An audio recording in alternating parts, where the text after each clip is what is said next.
আমরা মুসলমানদেরকে একটা ভিক্ষুকের জাতি বানাইছি। মসজিদ বানাবো, একটা রাস্তায় একটা থালা নিয়ে বসে থাকলো, ভাই আল্লাহর হস্তে কিছু দেন না, মানে মইরা গেলে কি করবেন, এরকম ভিক্ষার জাতি তো আমরা ছিলাম না। আপনি একা এরকম টাকা পয়সার মালিক হন যে আমি মসজিদ টাকা বানিয়ে দেবো, আমি মাদ্রাসা টাকা বানাবো, আমি এরকম 50 জন লোককে আমি পড়াবো, আমি এরকম 10 জন আলেম বানাবো, এরকম টাকা পয়সার মালিক হওয়া লাগবে। তাহলে আপনার দুনিয়ার জন্য ইনকাম হলে আখিরাতের জন্য আপনি গর্ব করে চলতে পারবেন, আপনি মর্যাদার মতো করে চলতে পারবেন। অন্য লোকেরা আপনাদের দেশে থাকবে, যা আমরা বাংলাদেশে গিয়ে থাকবো, কারণ ওইখানকার লোকেরা ভালো, কারণ ওইখানে ব্যবসার প্রফিট আছে।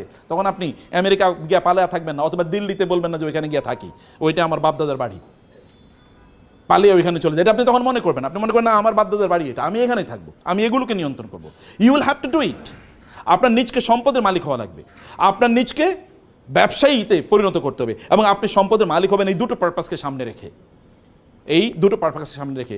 এবং তাইলে আপনি দেখবেন যে আপনি ওয়াইদু লাহুম মাসতাতআতুম মিন কুওয়াতিন ওয়া বিররিবাতিল খাইলি, আল্লাহ তাআলা রাসূলকে বলেছেন আপনি ওদের বিরুদ্ধে যুদ্ধ করার জন্য ঘোড়ার আস্তাবল তৈরি করুন। এখন ঘোড়ার আস্তাবল কেন তৈরি করে, কি দিয়ে তৈরি করে বলেন? ঘোড়ার আস্তাবল মানে আপনার সবচেয়ে ভালো দামি ঘোড়া এখানে উৎপাদন করা লাগবে। আবার দামি ঘোড়া উৎপাদন করলে ঘোড়ার খাবার দেওয়া লাগবে না, খাবার আপনাকে তার মানে আলাদা কি, এই যে মানে বিভিন্ন প্রাণীর যে খাবার, এগুলোকে ফিস্ট না ইয়ে বলে, হ্যাঁ এই যে বিভিন্ন এগুলো আপনার ফিস্টের জন্য আপনাকে আলাদা ফ্যাক্টরি ডেভেলপ করা লাগবে। আবার এগুলো ধরেন রোগ আছে, রোগের চিকিৎসা করার জন্য কি আলাদা এই যে ভেটেরিনারি সিস্টেম আপনাকে ডেভেলপ করা লাগবে। আবার এগুলোকে বিক্রি করার জন্য আলাদা বাজার ব্যবস্থা তৈরি করতে হবে, চেন মার্কেট মানে সাপ্লাই চেন ম্যানেজমেন্ট আপনাকে তৈরি করতে হবে, আপনাকে আলাদা দক্ষ লোক তৈরি করতে হবে। এটা হিউজ ইন্ডাস্ট্রি। আল্লাহ তার রাসূলকে বলছেন মদিনা ইন্ডাস্ট্রি ডেভেলপ করেন, কারণ এটা একটা অ্যাগ্রারিয়ান ইকোনমি, ওখানে কেবল এগ্রিকালচারাল প্রোডাকশন হয়, এগ্রিকালচার তো থাকবে, তার পাশাপাশি ইন্ডাস্ট্রি তৈরি করেন। 1500 বছর আগে আল্লাহ রাসূলকে বলছেন ইন্ডাস্ট্রি তৈরি করেন, আর আমরা 1500 বছর পরে এসে আমরা কোনো ইন্ডাস্ট্রি ডেভেলপ করলাম না।